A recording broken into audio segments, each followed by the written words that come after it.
Conversas com alma, um olhar que atravessa as origens e a alma dos nossos convidados, um olhar sobre os seus sonhos, motivações e as suas escolhas, a sua obra, o legado que nos deixam e os caminhos que trilharam.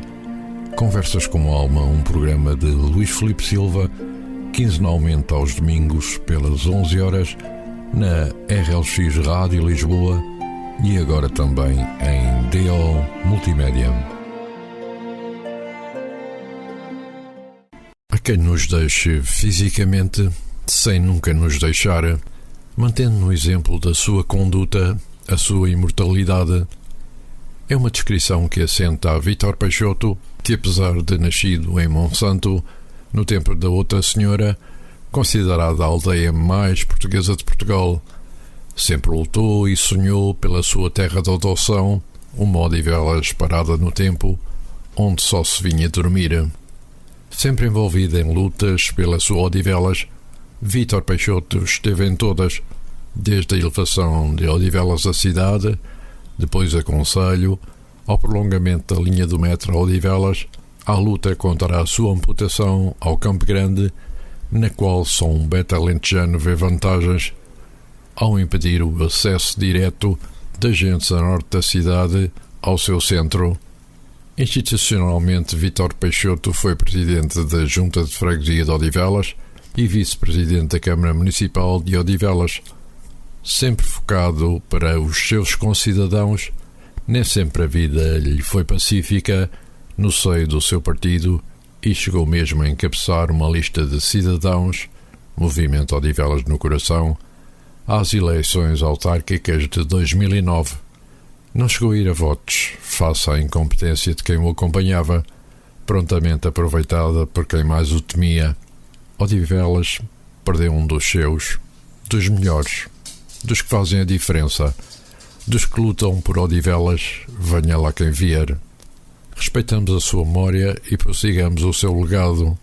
É a melhor homenagem que lhe podemos prestar. Por isso, na RLX Rádio Lisboa e no Odivelas Notícias, vamos repor a entrevista de vida realizada pelo jornalista Luís Monteiro da Silva nas instalações do Grupo Desportivo dos Bons Dias, na altura presidido por Fernando Sousa Silva, ambos amigos e companheiros de algumas lutas de Vítor Peixoto e que originalmente foi transmitida em 11 de dezembro de 2022. Ora, vivam, bom dia, sejam bem-vindos a mais uma edição de Conversas com Alma. Desta feita estamos com Vítor Peixoto, é um nome profundamente ligado ao desenvolvimento de Odivelas, desde a sua elevação à cidade e até mesmo à criação do Conselho. A chegada do metro, a implementação do projeto Escola Segura, entre muito mais obra que Vítor Peixoto nos deixou. Nasceu em Monsanto, a aldeia mais portuguesa de Portugal, no concelho de Idanha Nova. Veio ainda muito pequeno para Lisboa, onde acabou por ficar à guarda de uma tia paterna, pai de 2 filhas e avô de 2 netos, ou melhor, um neto e uma neta. Está retirado da vida política, mas não deixa de estar atento àquilo que se passa à sua volta. É com Vítor Peixoto e sobre Vítor Peixoto que vamos desenvolver esta edição de Conversas com Alma. Vítor, antes do mais, obrigado pela disponibilidade. O Vítor nasce em Monsanto em 1947. Veio para Lisboa, ainda muito pequeno, onde ficou, como disse, a viver à guarda de uma tia paterna. Quais são as memórias que guarda da sua infância? Bom dia, eu também agradeço o convite que me fizeram para estar aqui. Estou aqui com todo o gosto. Falar da minha vida é realmente para mim uma coisa muito boa, porque apesar de todas as dificuldades que nós tivemos naqueles tempos, e esses tempos de que está a falar da minha vinda para Lisboa foram tempos muito difíceis. Eu vim para Lisboa com 22 anos, fui entregue pela minha mãe a uma irmã do meu pai, uma tia paterna, que era porteira no lar do Leão. Estive ali até aos 6 anos. O meu tio teve, entretanto, uma tuberculose e depois a minha tia voltou a entregar-me aos meus pais. mas nunca nos perdemos de vista. Estivemos sempre em contacto. Todas as semanas as minhas visitas à Praça do Chile eram frequentes. A minha tia acompanhou-me sempre. Para mim foi como uma segunda mãe. E esse tempo para mim foi um tempo de grande felicidade, porque ela criou-me realmente como filho. Depois, portanto, fui para a escola primária, entrei no Eugênio dos Santos, portanto, em Alvalade. Era um malandro, porque o primeiro ano eu, portanto, fugia das aulas para ir jogar à bola e perdi o ano por faltas. Mas veio um castigo. Veio um castigo. O meu pai andava a trabalhar ali na Avenida dos Estados Unidos da América, naqueles que na altura se chamavam arranha-céus, e hoje são considerados prédios normais, não é? E eu, portanto, tinha uma tarefa muito complicada, muito complicada ou descomplicada, como queira. A minha tarefa era, portanto, fazer recados a todos os oficiais da construção civil que ali trabalhavam. E um deles era dar água. Portanto, como sabe, aqueles prédios têm sacadas. Portanto, e o que eu fazia para ganhar tempo, para não descer escada e subir escada, era, portanto, pôr-me em cima da varanda e passar para a outra varanda do outro prédio, porque não tinha ligação por dentro.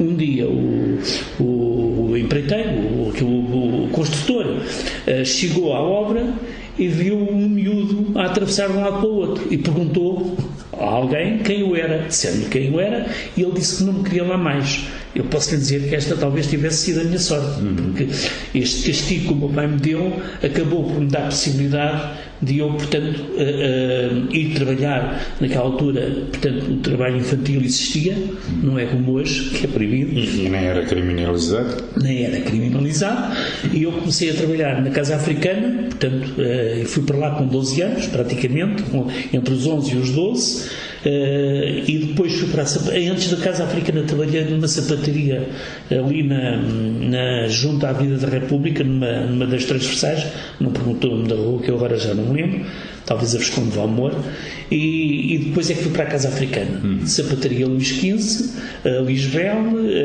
depois fui para a fábrica, fui ainda para um armazém de vinhos, e depois fui para a fábrica de borracha Monsanto. E daí é que fui para a Robelac. Eu entrei na Robelac com 18 anos. Muito bem. Pronto, teve essas ocupações todas na sua adolescência, acaba por se fixar aos 18 anos na Robelac, onde se manteve, diga-se em bom da verdade, até requerer a reforma. Interrompeu para cumprir o serviço militar e interrompeu depois, noutra fase, posteriormente, para desempenhar funções públicas. Exatamente. É um homem ligado à Robelac? Sempre. Repare, eu poderia ter tido a oportunidade de sair com a indemnização da Robelac, nunca o fiz, porque achei que era uma segurança que eu tinha, porque o desempenho de funções públicas não é um contrato para a vida inteira. E eu, na altura em que saí da Robelac para desempenhar funções públicas, tinha 46, 47, 48 anos por aí. Foi em 1996, na altura em que, portanto, uma lei da Assembleia da República permitiu aos presidentes de junta desempenhar a sua função a tempo inteiro. Portanto, diria 48 anos e meio. Com 48 anos e meio, eu, quando fui despedir-me do meu diretor, o meu diretor disse: "O senhor sabe o passo que está a dar?" E eu disse-lhe: "Sei, mas provavelmente não voltarei mais." Mas, de qualquer maneira, portanto, a minha ligação à Robelac permanece. E assim foi. Portanto, de presidente de junta, portanto, durante 3 mandatos que estive, porque só, repare, eu fui eleito no final de 93 e só exerci as funções a tempo inteiro a partir de maio de 96. Daí para cá foi as funções de presidente de junta, foi a de deputado e foi a de vereador da Câmara. Portanto, durante este tempo todo eu permaneci, portanto, com digamos, a requisição para estar a desempenhar a função pública.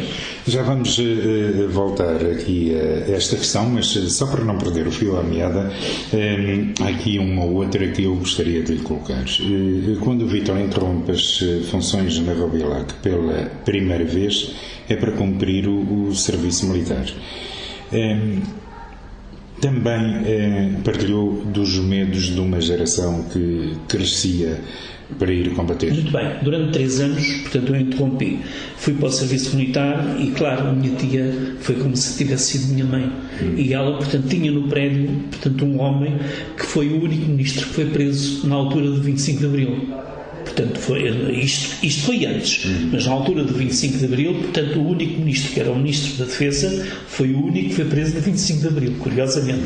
Mas foi esse ministro que acabou por me dar a mão no sentido de não me deixar ir para o ultramar. Eu fiz a recruta em Leiria, depois tirei a especialidade na base aérea número 3 e, portanto, a ida para a Força Aérea foi um pedido desse general. Mas ainda antes desse pedido houve um crescimento que geralmente era acompanhado de medos. Sim, daquela geração toda. A geração, portanto, esta geração que eu vivi, portanto, tinha muitos medos de ser ouvido. Nós não podíamos falar, não podíamos dizer rigorosamente nada, mas pronto, eu tive esta sorte e acabei. Não quer dizer que eles não continuassem, porque mesmo quando eu saí do serviço militar em 71, eu fui para delegado sindical logo a seguir, e portanto em 71 e 74 eu vivi um dos períodos mais negros da minha vida, porque comecei a ganhar consciência, comecei a ganhar responsabilidade e à partida, portanto, comecei a ter os meus ideais. Foi aí que eu formei os meus ideais e as minhas convicções. O Vítor começou por ser delegado sindical do CITES, Direção do Rigor, e depois foi membro da Comissão Fiscalizadora de Contas e juiz social como representante dos trabalhadores no Tribunal de Trabalho. Ora, esta função de juiz social como representante dos trabalhadores no Tribunal de Trabalho não era coisa fácil. Não, quer dizer, vamos lá ver uma coisa. Eu, quando fui convidado para desempenhar essas funções, nem foi pelo meu sindicato, curiosamente. Quem me indicou foi o Sindicato dos Químicos. Portanto, o meu sindicato era o CITES. O Sindicato dos Químicos convidou-me porque viu em mim uma pessoa, portanto, capaz de poder ali defender os trabalhadores no tribunal. A função do juiz social é uma função muito restrita, porque nós só temos que nos orientar pelos factos. Não podemos, portanto, ter a opinião sobre questões jurídicas, isso aí não é connosco. Portanto, nós podíamos fazer perguntas portanto, a testemunhas e aos patrões e aos funcionários que meteram os patrões em tribunal, podíamos fazer essas perguntas, mas não podíamos passar dali. E depois aquilo era um coletivo e tomava a sua posição. Portanto, e normalmente chegávamos sempre a acordo, porque aquilo era mais que claro, não é? Claro. Limitavam-se a apurar a verdade. Apurar a verdade. Até os coletivos dos tribunais, designadamente do Tribunal de Trabalho, portanto, vendo os factos que eram, portanto, normalmente aquilo, portanto, ia sempre em direção ao trabalhador. O trabalhador, portanto, normalmente ganhava sempre, portanto, estas disputas em tribunal. Muito bem, já lá vai tempo, mas como é que o Vítor olha nos dias de hoje para a atividade sindical? Tem novos desafios? Está diferente? A atividade sindical, portanto, é assim, é muito importante, porque, vamos lá ver uma coisa, existe por um lado o patronato e tem que existir por outro lado os sindicatos que defendem os trabalhadores. Se não houver aqui uma força, portanto, o patronato acaba sempre por ter a primazia de desenvolver, portanto, as coisas como quer. Sim. Desenvolver tudo as coisas como quer e à partida, portanto, ganha sempre. Ora bem, aqui as pessoas que trabalham têm que ter uma posição de força e essa posição de força é realmente levar, portanto, ser diligente no sentido de sindicalizar para poder combater, portanto, as suas razões, não é? E neste caso concreto eu entendo que é uma coisa necessária estas forças distribuídas para poder realmente levar isto por diante. Muito bem, depois a atividade partidária é uma coisa que começa mais tarde, quando foi convidado a integrar uma lista autárquica do Partido Socialista. A elevação de Odivelas à categoria de cidade foi uma das primeiras vitórias, vem dessa altura. Ainda hoje recorda o sabor dessa conquista? A cidade não foi tão grande como a Conselho, porque a elevação ao Conselho... Essa vem mais tarde, mas depende da primeira. Mas a cidade, sim, digamos que é uma sequência, mas a elevação à cidade foi um projeto na altura que foi elaborado pelo deputado Jaime Gama, na Assembleia da República, e nós acompanhámos isto. Estava eu na junta como vogal quando o engenheiro Carlos Raimundo era o presidente da Junta de Odivelas. E portanto, isto foi em 90, portanto, quando se deu esta elevação à cidade, para nós foi uma vitória, porque não estávamos à espera que aquilo fosse votado no dia 13 de julho de 1990, portanto, a elevação à cidade.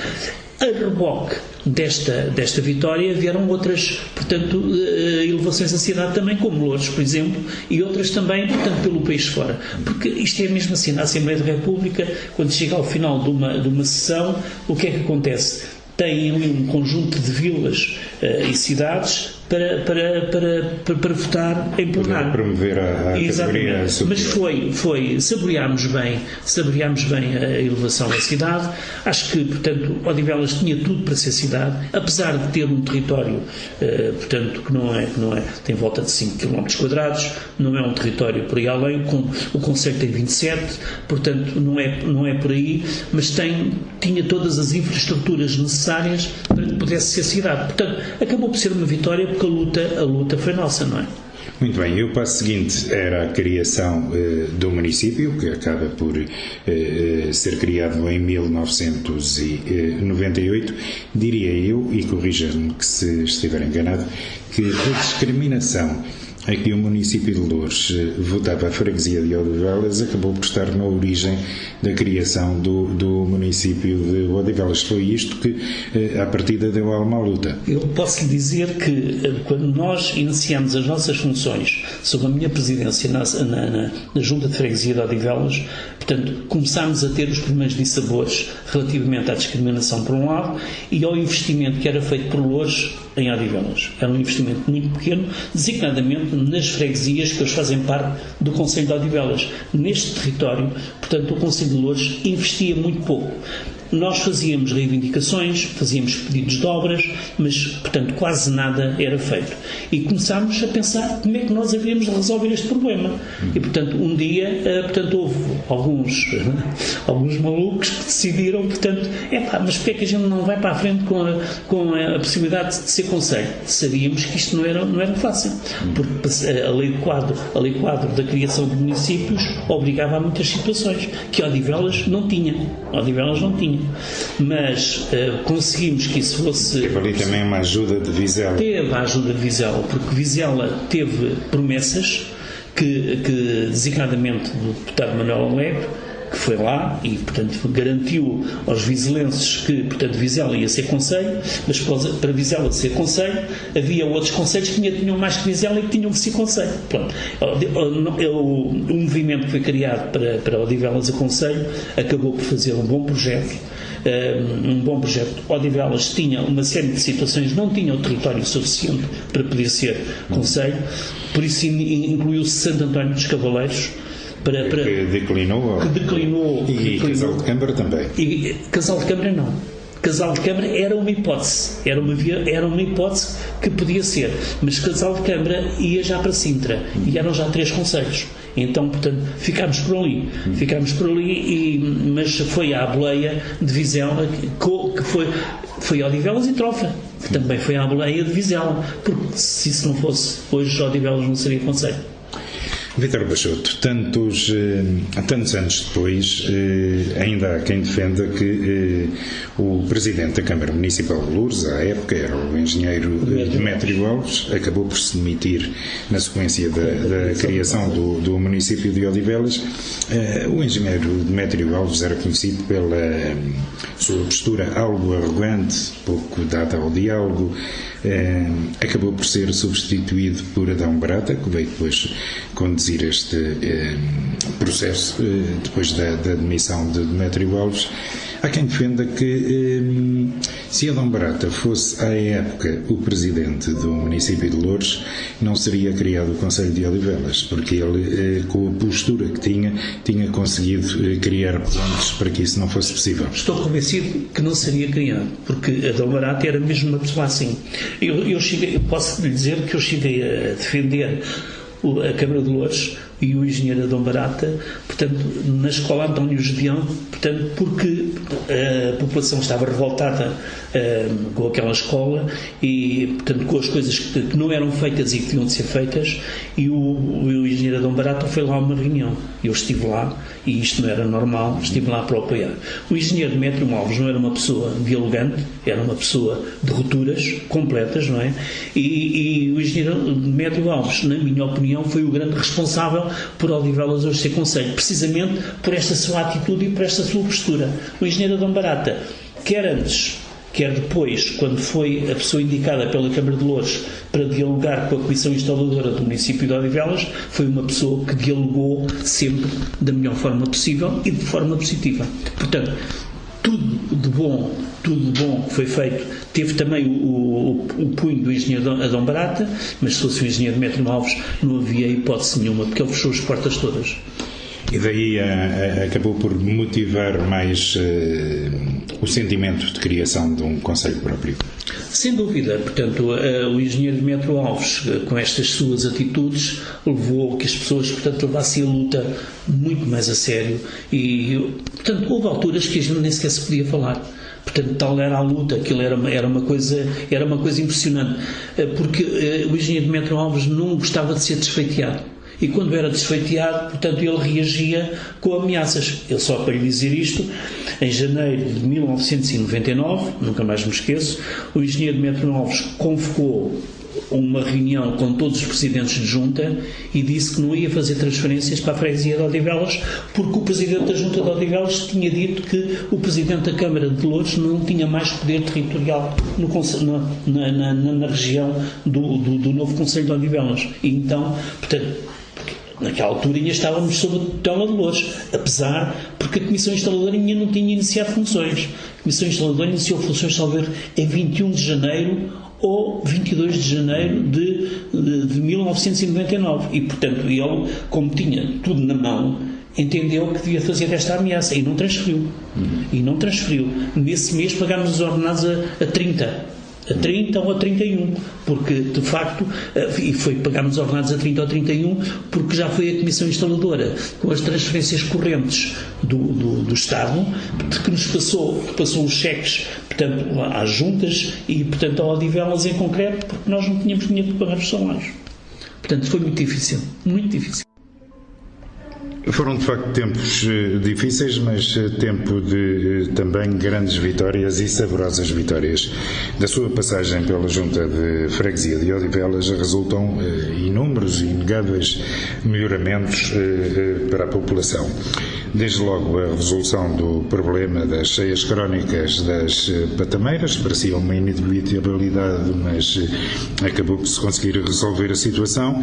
A recolocação da Feira do Silvado, que naquela altura cortava um dos acessos dos municípios a Lisboa, mas o grande melhoramento é realmente a chegada do metro a Odivelas.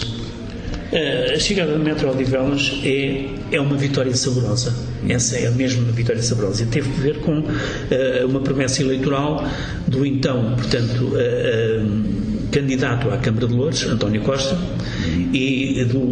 foi ele que teve a ideia e que colocámos como pano de fundo da nossa campanha eleitoral, portanto, a vinda do metro a Odivelas.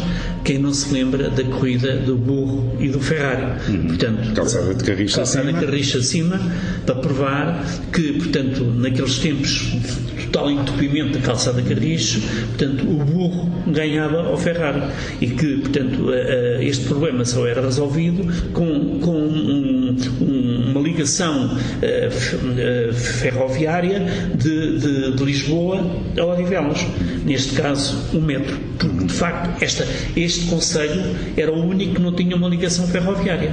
Não tinha.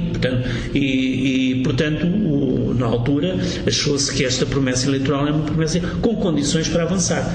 Posso lhe dizer que, na altura, o ministro era o ministro Ferreira do Amaral e, portanto, já depois da nossa candidatura, eu ganhei as eleições, o António Costa não ganhou, o António Costa falou com ele e, portanto, pôs-se a hipótese de uma ligação de metro ligeiro de superfície, portanto, para vir para fazer a ligação a Odivelas. Quer dizer, até ao Campo Grande era metro enterrado, do Campo Grande para Odivelas era metro ligeiro de superfície. Eu nunca aceitei isso. E o António Costa, na altura, também não aceitou. E tivemos ali, portanto, praticamente 3 anos de grande luta, portanto, com o envio de faxes diários para o Ministro, para o Primeiro-Ministro, para o Secretário de Estado, para o Presidente da Câmara de Lisboa, que queria também que o metro fosse à alta de Lisboa. Portanto, naquela altura, portanto, houve realmente... Todos os dias havia um fax que ia para estas figuras. Depois, no início de 97, eu próprio escrevi uma carta ao Secretário-Geral do Partido Socialista e também com cópia para o Primeiro-Ministro, mas pronto, aqui era o Secretário-Geral do Partido Socialista que contava, a dizer que se o metro não viesse para Odivelas, eu não seria candidato à Junta de Freguesia. Como vê, fiz aqui não é uma ameaça, mas é, portanto, tomei uma posição que podia não ter retorno. Eu podia não continuar como Presidente de Junta se não houvesse uma decisão sobre a vinda do metro a Odivelas. E como é que olha hoje para o mesmo António Costa, que é, digamos, que o principal coveiro desta linha? Completamente desiludido. Eu, portanto, acreditei que quando o António Costa, portanto, se candidatou a Secretário-Geral do Partido Socialista e que depois foi Primeiro-Ministro, eu acreditei no início muito no António Costa. Mas, de facto, com os tempos, isto tem vindo a diminuir, portanto, a minha consideração que eu tenho por ele. Em termos políticos pessoais não é isso que está em causa. Mas esta decisão do metro é realmente uma decisão incompreensível. Porque isto não vai trazer nada de bom. Uma linha circular em Lisboa, portanto, numa cidade que, portanto, eu não tenho o dom de apreciar muito bem estes projetos, mas tenho a consciência de que isto não funciona numa cidade cuja largura das linhas do metro é à volta de 1,5 km. E, portanto, fazer uma linha circular, portanto, numa situação destas, é realmente um descalabro completo, quer dizer, não faz o mínimo de sentido e não beneficia ninguém, a não ser, portanto, o turismo, porque uma linha circular tem um objetivo claro de beneficiar os turistas que vêm a Lisboa, mas que prejudica completamente toda esta população que vive, portanto, nesta zona do território, como Odivelas, Loures e por aí, porque não se serve só do metro as pessoas que vivem em Odivelas, servem-se do metro também pessoas que vêm de Loures. E, olha, aqui já mais chega, também não compreendo a decisão do Governo relativamente à ligação de Odivelas a Loures com o metro de superfície. Não compreendo. Pronto, eu compreendia se fosse enterrado. O metro tradicional, metro ligeiro de superfície, não compreendo. Acho que os lourienses não têm muito a ganhar com isto, nem sei se não terão a perder, mas pronto, enfim. Agora, as pessoas que vivem em Odivelas e que servem do metro vão ser largamente prejudicadas. Problemas de segurança, o tempo de transporte, tudo isto é uma coisa impressionante. Eu não consigo perceber como é que o António Costa deixou que isto fosse para a frente. Não consigo compreender. Esta questão... Eu diria, desculpa interromper, que há aqui interesses que eu não compreendo, designadamente promovidos, quer dizer, dando essa possibilidade a esses interesses do Ministro do Ambiente, do Ministro do Secretário de Estado, João Galamba. Há aqui situações que são, na altura do Duarte Cordeiro, há aqui situações que são incompreensíveis. Fazem-se obras na Estrela que põem em causa a segurança das pessoas. Quer dizer, eu não compreendo como é que a gente, com político pode tomar uma decisão destas. Vamos ver, cá estaremos, oxalá que sim, para a gente ajuizar se realmente foi uma decisão certa ou errada. Mas, sinceramente, a população também tem aquilo que merece. Porque na altura em que se formou... Era essa a questão que eu lhe ia colocar. Formou-se um movimento contra o corte da linha amarela. Um movimento de cidadãos. Todos os partidos com assento na Assembleia Municipal, à exceção do PS, estiveram de acordo com os fins a que o movimento se propunha. E a população parece que passou ao lado disto tudo. A população passou ao lado disto tudo e incompreensível porque se fez abaixo-assinado, fez-se petição, portanto fez-se tudo. Os partidos, não é o facto de estarem de acordo. Nós fizemos uma primeira reunião, digamos, preparatória no pavilhão polivalente, no início de, salvo erro, 2018. Eu não quero garantir, sabe que estas coisas acabam, mas acho que foi 2018. Fizemos uma reunião preparatória, aí sim deu origem à criação de um movimento que teve cerca de 4.000 assinaturas, esta abaixo-assinado. E daqui, portanto, emergiram, 4 pessoas que tomaram o controle, portanto, e a luta do movimento. Esse movimento, portanto, fez várias iniciativas, fomos à Assembleia da República, portanto, entregar o abaixo-assinado e também a petição, portanto, que já estava lá, dando conta dela, portanto, foram 2 coisas em simultâneo, fomos recebidos por todos os grupos parlamentares, houve projeto de resolução, houve portanto, inclusivamente a suspensão das obras da linha amarela em sede de Orçamento de Estado. Tudo isto foi feito. O Partido Socialista, o Governo, à revelia destas decisões, portanto, continuou com a obra impunemente, com a ajuda do Presidente da República, que é uma coisa também que não faz o mínimo sentido. Quer dizer, a prova é um orçamento de Estado onde isto está contemplado e diz que aquilo, portanto, não é uma decisão que não pode, portanto, esta decisão tomada não pode impedir o Governo de continuar as obras. Portanto, aquilo é apenas uma recomendação. Isto é impressionante. Numa democracia, portanto, isto não faz o mínimo de sentido. Portanto, as pessoas, portanto, estiveram à margem disto, nós distribuímos, portanto, informação e as pessoas nem sequer sabiam aquilo que ia acontecer. Primeiro, as pessoas não ouvem notícias. Não ouvem notícias, as pessoas não estão preparadas para rigorosamente nada. Só vão estar preparadas para isto no dia em que acontecer. E no dia em que acontecer, começam a protestar. E vai acontecer, porque a segurança no Campo Grande vai ser muito limitada. Vai haver muito maior insegurança, porque o metro despeja ali. E depois as pessoas têm que fazer a ligação a outros comboios que irão para a linha circular. Portanto, o que quer dizer que, à partida, vai movimentar muito mais gente do que... Isto é lógico. Eu só não consigo perceber como é que as pessoas, como é que os decisores não compreendem isto. Muito bem. De qualquer das formas, este alinhamento das pessoas vai virar realidade quando tiverem que mudar de metro. Exatamente. Nessa altura é que elas vão sentir o incómodo que isto tinha. Pois, mas nessa altura já não haverá nada a fazer. Não há nada a fazer. O que havia a fazer era antes disso. Neste momento ainda é possível, em vez da linha circular, ficar a linha em laço. Ainda é possível. Se eles quiserem, tiverem essa vontade, mas depois sabe que as autarquias fizeram assim, não ligaram rigorosamente nenhuma. O Presidente da Câmara pôs-se ao lado do Ministro do Ambiente. Os Presidentes de Junta tinham sido convidados por nós e depois ficaram limitados na sua liberdade de ação porque alguém lhes disse para eles estarem parados, não é? E, portanto, fomos nós que, se houvesse aqui, se os autarcas estivessem na frente desta contestação, portanto, isto tinha muito mais peso. Infelizmente, os autarcas não tiveram na frente desta contestação. Muito bem. Outra marca que deixa na sua passagem pela Junta de Freguesia de Odivelas é o projeto Escola Segura.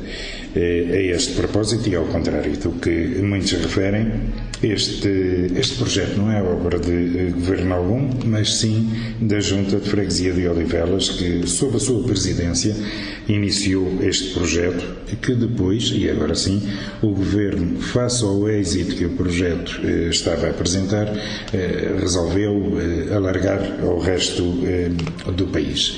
Foi uma marca também da sua presidência. Foi uma marca, mas isto não começou como um programa de escola segura, porque nós não tínhamos capacidade para desenvolver esse projeto.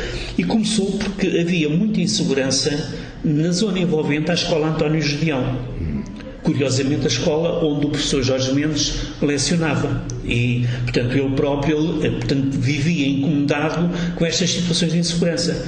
E fizemos uma reunião. Portanto, antes de fazermos essa reunião, que foi muito importante para depois a decisão do programa Escola Segura, convidámos, portanto, antes fizemos alguns alertas ao Ministro da Administração Interna, ao Primeiro-Ministro, e fizemos isto constantemente com as situações de insegurança que existiam nas zonas envolventes às escolas. Não só aquela, como outras também, porque não era só aquela que tinha esses problemas de insegurança. Muitas outras também tinham. E não só na freguesia de Odivelas. Nós referimos Odivelas porque era onde nós, portanto, estávamos a intervir. Mas havia outras também e fizemos esses reparos. Mas isto chegou a uma altura que a situação se tornou insustentável. Então fizemos uma reunião na Escola António Gedeão, onde convidámos o então Vice-Governador Civil, o Dr. Almada Guerra, e a diretora, que estava também, portanto, de acordo connosco, porque o que ela queria era o bem das crianças e que a escola, portanto, não passasse por estes problemas. Numa reunião tinha sido convidado muita gente e com os alunos, explicar aos alunos o que é que deviam fazer e o que é que não deviam fazer.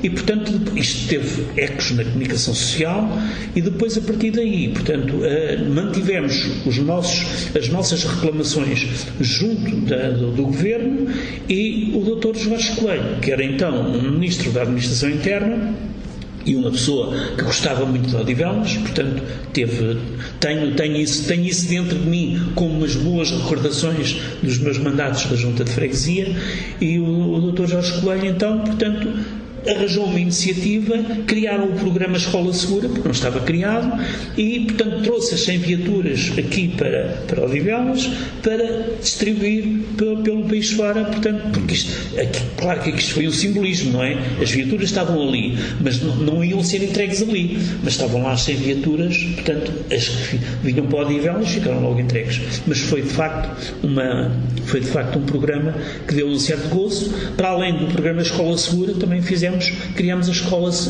Fixa de Trânsito. Escola Fixa de Trânsito esta que dava a possibilidade das crianças do ensino básico, portanto, irem às aulas, quer teóricas, quer práticas, naquele recinto que lá está em cima da Codivela.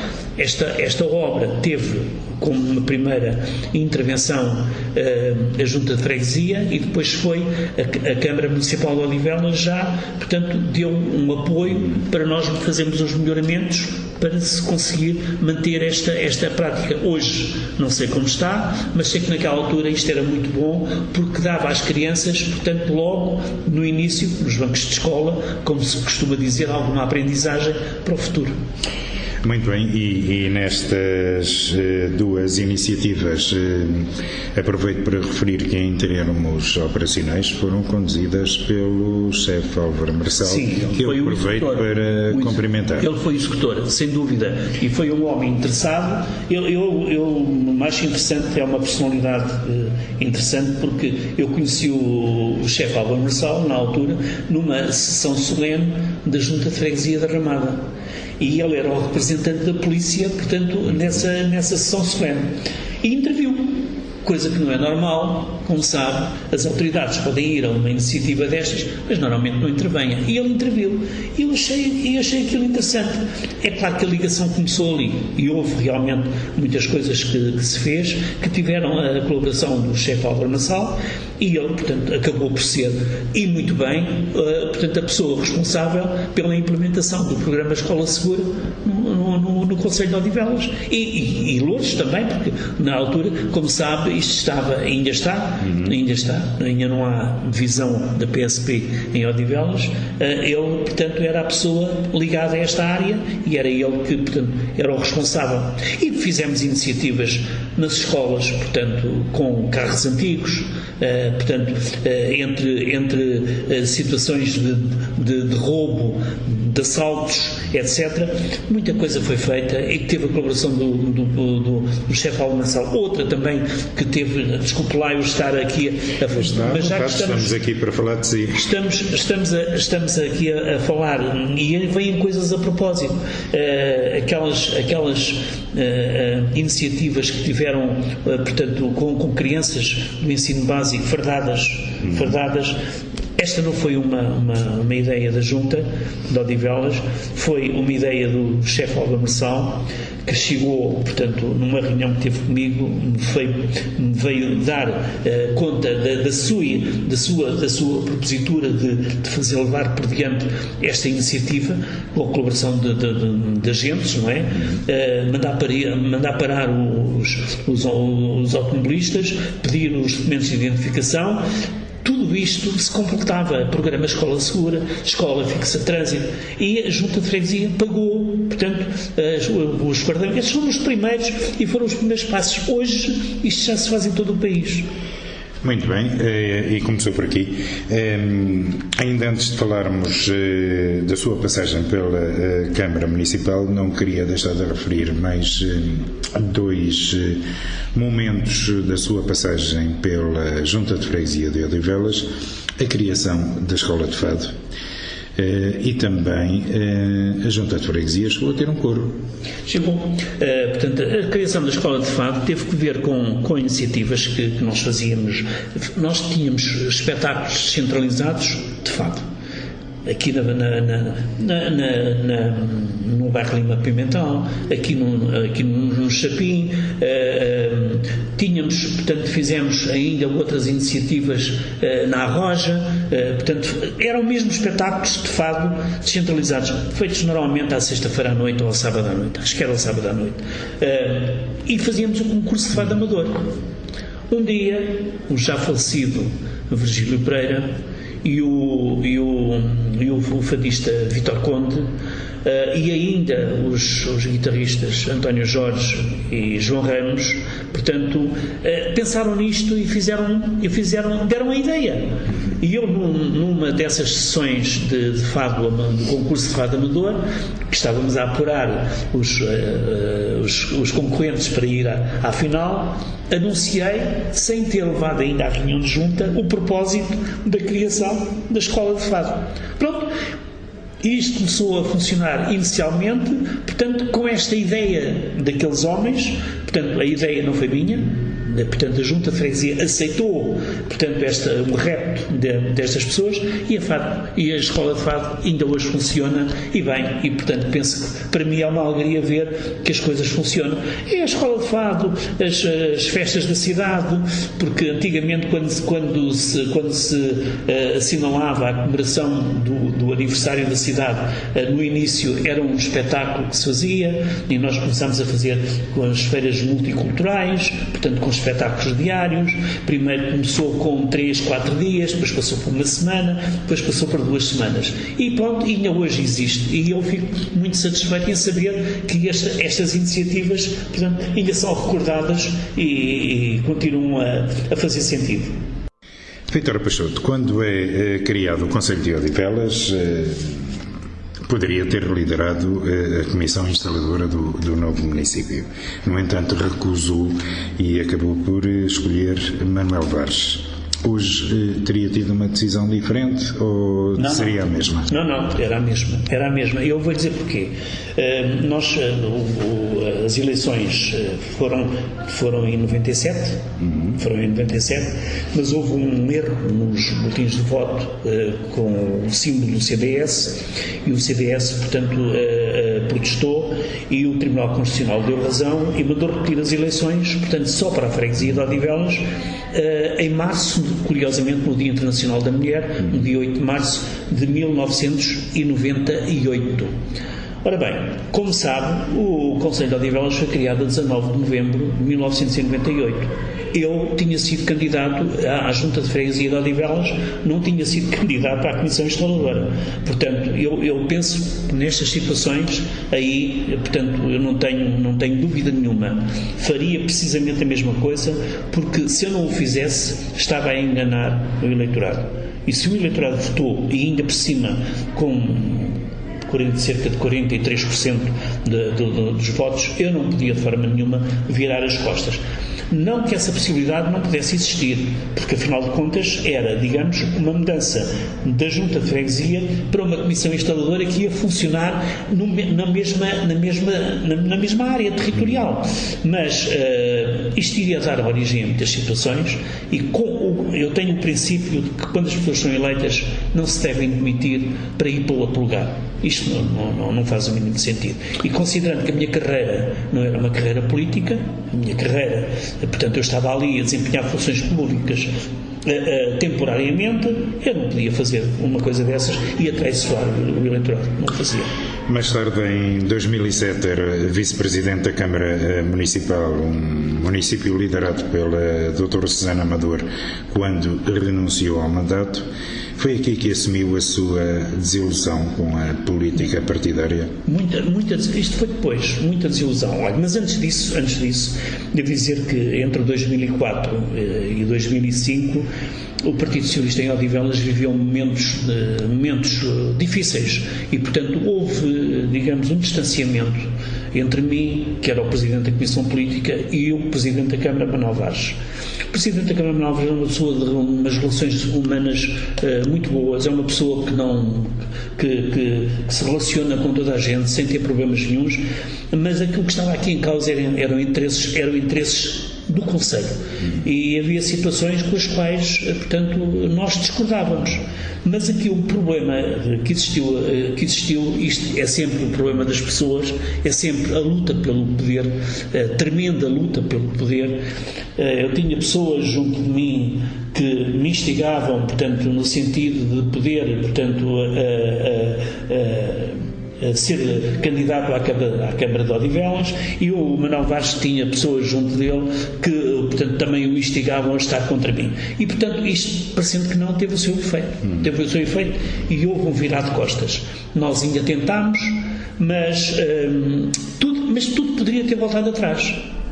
Já que em março de 2005, salvo erro, em março de 2005 eu fui chamado ao Largo do Rato para falar com o Jorge Coelho, que era, portanto, na altura o secretário do Partido Socialista para as autárquicas, e o presidente da FAU, Joaquim Raposo. E nessa altura o Jorge Coelho perguntou-me qual era o ponto da situação relativamente às eleições para 2005, relativamente ao candidato. Eu disse assim: neste momento não há candidato, portanto, como ele tinha dado instruções para que Odivelas não assumisse nem decidisse rigorosamente nada. Ele, Jorge Coelho. E, portanto, assim fiz, como enquanto Presidente da Comissão Política, eu não veio a cabo nenhuma reunião da Comissão Política para tomar a decisão do candidato à Câmara de Odivelas. E o que eu lhe disse, ele perguntou: então, mas portanto, por que razão é que não existe? Eu disse: não existe porque, portanto, tu disseste isto, eu cumpri. Há pessoas que acham que deve ser o Manuel Vaz e há pessoas que acham que deve ser eu. O secretariado da Comissão Política tinha tomado uma decisão de eu ser o candidato, mas há pessoas que acham que deve ser o Manuel Vaz. E ele respondeu-me desta maneira: nem pode ser um, nem pode ser outro. Pronto. E foi aqui que aparece a doutora Susana Amador. Aparece, não, já tinha aparecido. A doutora Susana Amador, portanto, é um produto, quer dizer, quando digo que é um produto, é no sentido de dizer que ela, portanto, é candidata por intervenção direta no José Sócrates. José Sócrates, portanto, disse ao Jorge Coelho que a candidata ao Odivelas tinha que ser a doutora Susana Amador. Portanto, tudo isto foi fita. Tudo isto foi uma forma de congelar a decisão de se escolher o candidato aqui, ou o Manuel Vaz ou eu. E quando eu digo que tudo se podia recompor, é que naquela altura, se o Dr. Jorge Coelho tem dito: então, mas vocês não se conseguem entender? eu tinha dito, talvez, podemos fazer uma reunião com a presença deles, haver ali um acordo, e tudo é possível, as pessoas falam e as coisas conseguem-se resolver, não é? E eu hoje estou extremamente arrependido de ter tomado, portanto, de ter ido para a frente com isto, porque naquela altura eu devia ter agido de outra maneira. Aí sim, aí eu devia ter agido de outra maneira, recusar a solução, recusar aquela solução, mas pronto, foi uma imposição de cima e, portanto, ela acabou por ser a candidata. Eu integrei a lista, tive para sair uma semana antes, porque a campanha eleitoral foi uma vergonha, dirigida pelo Dr. Mário Máximo, foi uma vergonha, portanto, puseram de lado de todas as pessoas, e aquilo era só o Dr. Mário Máximo e a Dra. Susana Amador que tinham, portanto, a decisão de tudo e mais alguma coisa. Uma campanha centralizada. Centralizada completamente. Portanto, puseram de lado o Presidente da Comissão Política, e eu estive mesmo para sair uma semana antes, bati com a porta e não era candidato. Mas, portanto, provavelmente, se eu não tivesse sido candidato, ela nem sequer tinha ganho as eleições. Mas foi uma desilusão depois, portanto, o comportamento dela como Presidente de Câmara. Porque talvez tenha sido a pior coisa que aconteceu em Odivelas, foi a Dra. Susana Amador ter sido Presidente de Câmara. Até por muitas situações que, entretanto, foram acontecendo. Depois, em abril de 2007, eu acabo por sair, porque primeiro está a família e depois está o resto. E eu entendi que devia preservar a família. Portanto, eu não podia ser comprado com o facto de porem-me à frente uma declaração política para eu assinar, para estar contra uma pessoa que era a minha mulher, que era a Presidente da Junta de Odivelas. E, portanto, eu preservei a família, saí, renunciei ao mandato e pronto. E eles lá continuaram, fizeram tudo o que entenderam, mas, sinceramente, a partir daí, para mim, o Conselho de Odivelas não teve muita evolução. Não teve muita evolução. Mas foi uma desilusão, uma grande desilusão. Até porque há situações que aconteceram no mandato da Dra. Susana Amador que me deixam muito tristes. E há uma que tem um particular interesse, muita gente pode não ligar nenhuma a isso, mas eu, portanto, desculpem-me lá, mas isso para mim é a principal função básica de uma Câmara, portanto, ter em conta o espaço público, ter em conta a limpeza do espaço público. E a Dra. Susana Amador, portanto, em 2007, portanto, ela criou um coordenador de um gabinete que era de apoio às juntas de freguesia, mas eu não lhe chamaria gabinete de apoio às juntas de freguesia, chamaria gabinete de desapoio às juntas de freguesia, porque em 2007 cortaram às juntas de freguesia um valor enorme que saiu da limpeza urbana e das zonas verdes. O que é que aconteceu depois? Portanto, eu que naquela altura, até 2005, tinha sido Presidente da Junta e, portanto, sempre pus como primeira importância a limpeza urbana, eu tinha 62 cantoneiros para Odivelas. 62. Hoje, se calhar, nem 20 existem. Hoje, é certo que há algumas zonas que estão, portanto, foram contratadas empresas para fazer a limpeza dessas zonas. Mas hoje nem 20 existem. Eu tinha 62. A limpeza estava, a freguesia estava limpa. E não era só nas vias principais. Nós tínhamos, portanto, uma forma de trabalhar e portanto, a minha diretiva neste sentido era sempre fazer a limpeza para manter a cidade limpa. A feira de Silvado existia, de seguida o que a gente fazia era ter lá os trabalhadores a limpar a feira, para que depois os resíduos não irem para a água. Portanto, tudo isto era feito, nós fazíamos isto tudo. A partir do momento em que ela cortou as verbas, as juntas de freguesia não puderam, designadamente a de Odivelas, que era a maior e que foi aquela que mais sofreu. Portanto, o que ela fez foi muito mau. Portanto, com ela deixámos de ter o principal clube de Odivelas, porque ela, portanto, deixou que o clube de Odivelas, portanto, o Odivelas Futebol Clube fosse, portanto, considerado insolvente. Quando a Câmara Municipal tinha uma palavra a dizer, ela e o Dr. Hugo Martins, não foi só ela, foi ela e ele também. Portanto, deixaram que isto acontecesse. Posso lhe dizer que se isto fosse comigo nunca tinha acontecido, nem com o Dr. Manuel Vaz. Eu não acredito que com ele isto tivesse acontecido. É certo que existia um processo de insolvência, mas isto resolve-se. isto resolve-se. Portanto, sem problema nenhum, junto dos credores, tudo se resolve. Portanto, e eles deixaram, porque se calhar lhes convinha que isto, portanto, fosse por água abaixo. O principal clube deixou de existir. Isto hoje está entregue a um sindicato de jogadores naquele espaço. Eu acho que ficámos sem aquele espaço para os jovens, portanto, para terem ali a sua formação. Não, isto não é bonito de se ver. Não é bonito de se ver. Muito bem. Depois dessa desilusão, acaba por deixar a política partidária, distanciou-se do PS e funda o MOC, um movimento independente de cidadãos que concorreu às eleições em 2009. Não chegou a ir a votos devido a um erro técnico, diga-se em bom do rigor, apontado pelo Partido Socialista. Sim. Sim. O movimento depois virou para uma vertente cívica. Foi aí que o MOC se reencontrou com ele próprio? Eu penso que, portanto, quando o MOC foi criado, o objetivo era mesmo a candidatura às eleições. Foi um grande balde de água fria que, portanto, as pessoas que viviam este movimento e que estavam lá, portanto, estavam lá com corpo e alma e camisola vestida para defender o Conselho, acabaram por sofrer este choque e, apesar de nós termos recorrido para o Tribunal Constitucional, até com um argumento que foi o mesmo que a Helena Roseta, portanto, fez em Lisboa. Nós copiámos exatamente aquilo que a Helena Roseta fez em Lisboa, mas pronto, foi um erro técnico que não foi visto por nós. Havia uma pessoa do MOC responsável por organizar isto, mas que, portanto, passou em claro a todos e que acabou por nos prejudicar. E tinha que ver com a lista, ou seja, havia as assinaturas e havia uma introdução.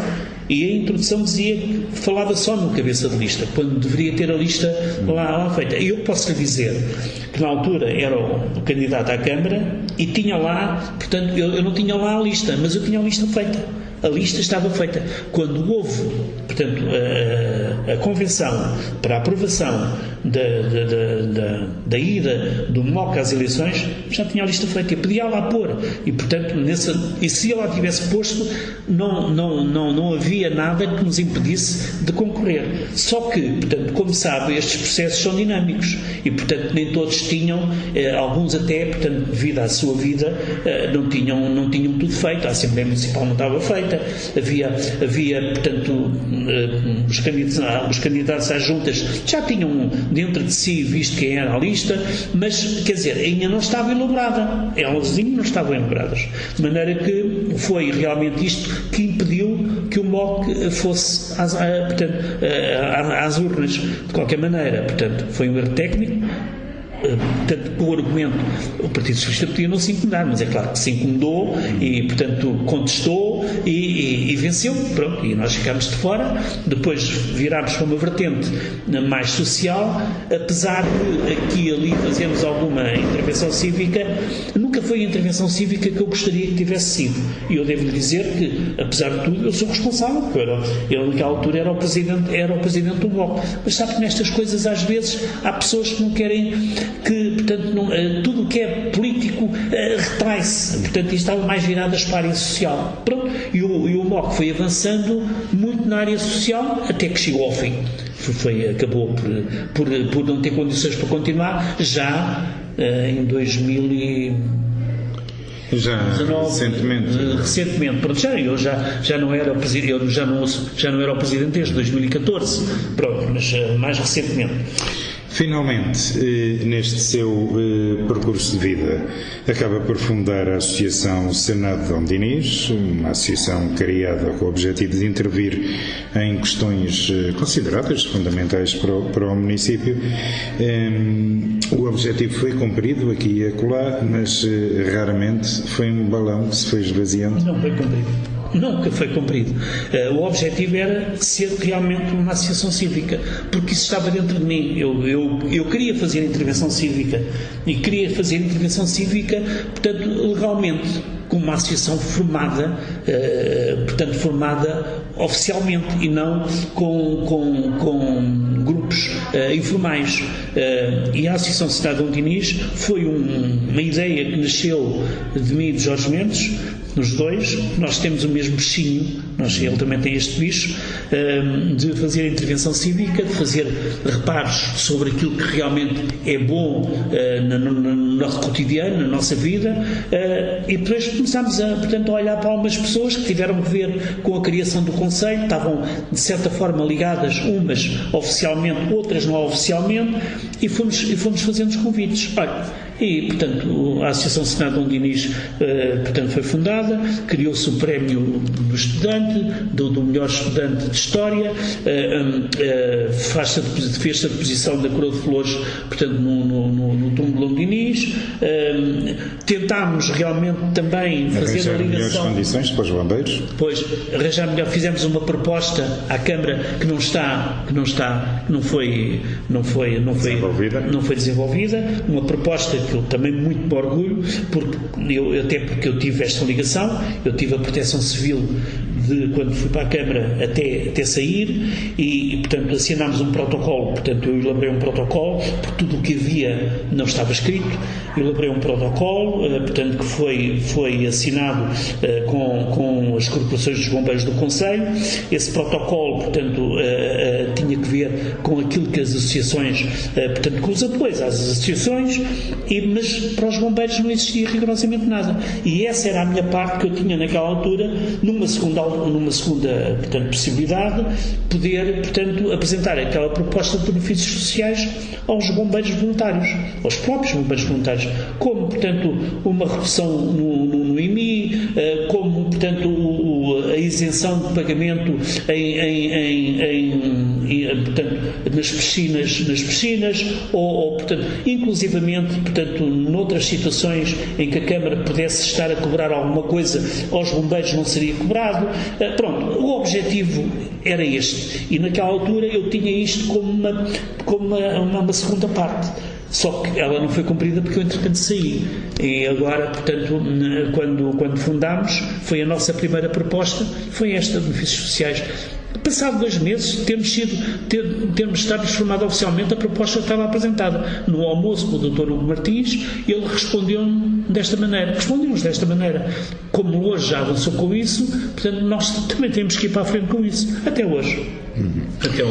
Muito bem, Vítor, para finalizar, eu recordo que se afirma completamente retirado, afirma-se de consciência tranquila, mas não permite nunca que o silenciem, seja quando for. Como é que olha para Odivelas nestes dias? Eu vou dizer, Odivelas até tem tido nos últimos anos, portanto, algumas iniciativas que eu acho que são positivas, designadamente nas obras. Portanto, foi feita alguma intervenção no espaço público, sem dúvida nenhuma. Mas isto não chega. Uma Câmara tem que ir mais longe. Eu posso lhe dizer, no momento que estamos a viver, com uma guerra instalada, com uma pandemia vivida, com um desemprego que existiu, com as pessoas cada vez a terem que pagar mais luz e a ter que pagar mais gás. Portanto, as contas das pessoas, o aumento da prestação da casa, tudo isto, portanto, mexe com a vida das pessoas.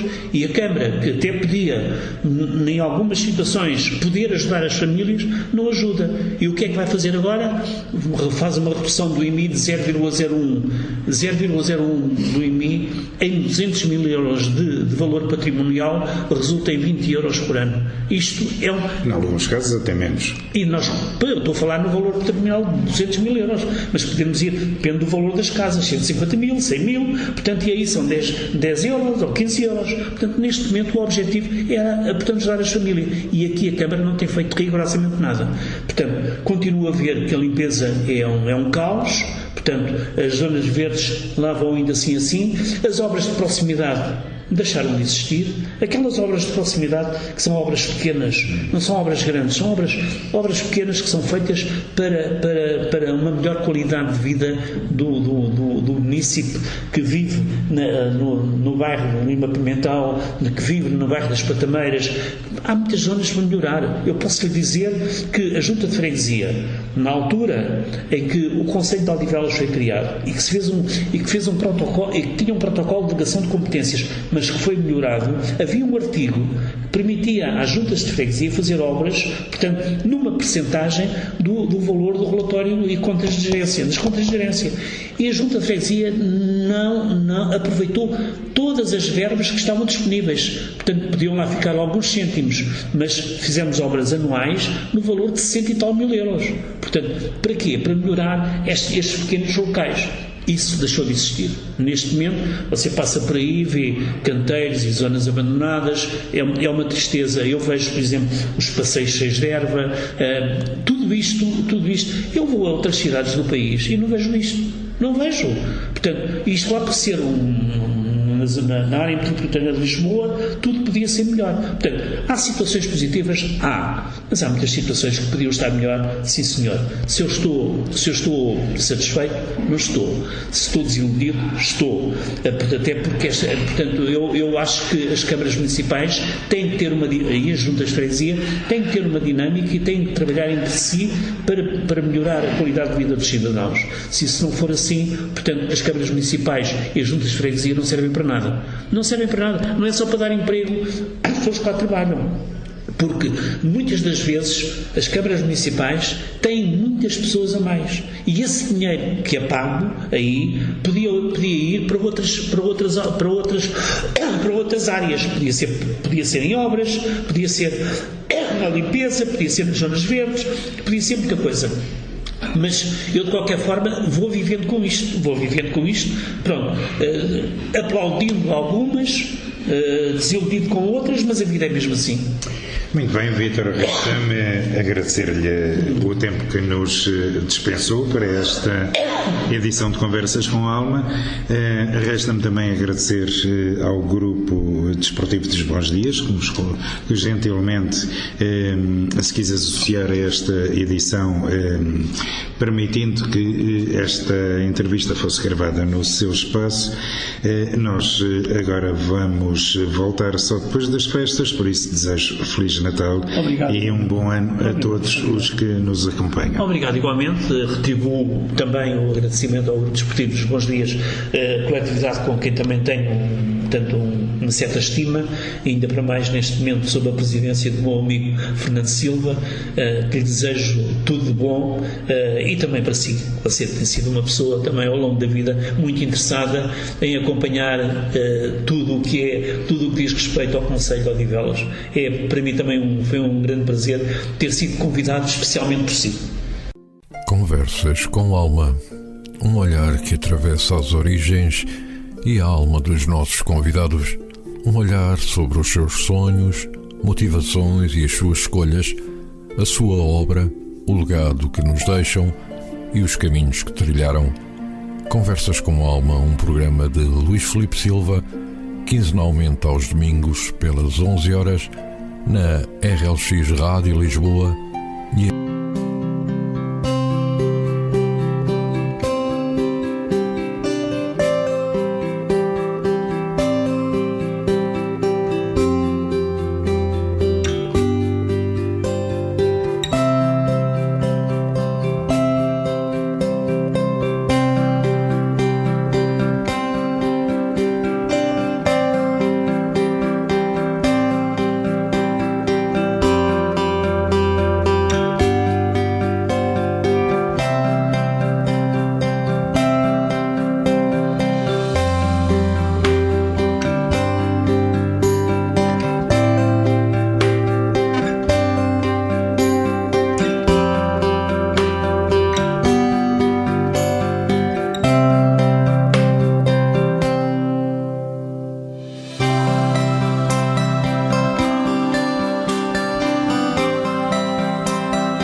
multimédia.